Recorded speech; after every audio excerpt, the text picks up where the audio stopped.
Hari tu saya keluar hospital. Lepas tu 10 hari tu saya isap rokok batang. 1 hari 20 batang. Doktor kata awak tak boleh merokok. Paru-paru awak tak kuat. Dan saya tahu apa yang terjadi. Apa yang dilakukan tadi ialah tadi mula-mula dia ambil kertas.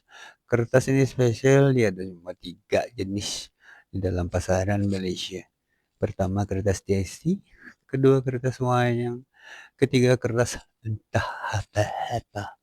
So yang kertas yang saya gunakan ini adalah kertas TST kerana dia berketipisan tinggi dan tidak mempunyai masalah. Awak tidak akan rasa hisap rokok tapi bau kertas.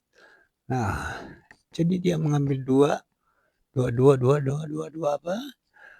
daripada keping kertas tersebut. Setelah dia mengambil 2 keping kertas tersebut, dia meletakkan 2 keping kertas tersebut di mana tepis tu dia berhimpitan dalam satu kuku.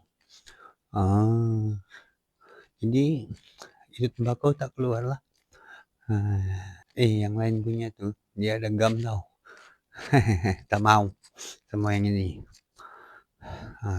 Kerana orang yang guna kertas TST dia ada skill menggulung. Dia tak perlu gam. Dia tidak memerlukan gam. Digulungnya tadi diletak tembakau Jawa dan banyak di pasaran sebenarnya ialah tembakau Cina daripada ladang-ladang Cina di Perak.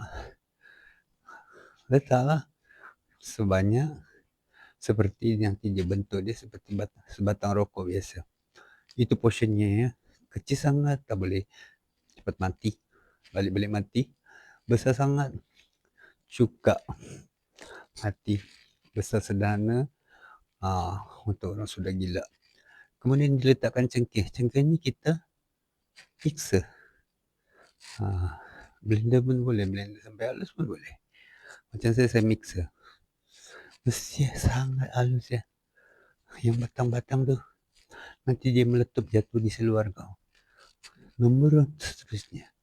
Ini tidak boleh digunakan dihisap di pejabat. Rokok biasa pun tak boleh dihisap di pejabat. Tadi tempat awam, kau akan rasa malu. Bawa apa rokok kau ni? Bawa apa nak bawa cengkih lah. So, ini cuma backup setelah kau jatuh daripada public. Especially kau dekat rumah sendiri, duduk-duduk menonton TV. Dan kos dia ialah 1 hari menghasilkan 20 batang rokok. Lenteng. Jadi, 1 plastik tu RM2.50. Dan 1 hari setengah hingga 2 hari, kertas TST tu akan habis. Jimatnya. Jadi 20 tu kau bahagi itu kos. Cengkih tu berapa sen sangat. Cengkih tu biasa orang guna gunting tau. Itu kalau kau banyak masa kau nak mengunting, kau suruh bini kau gunting dulu.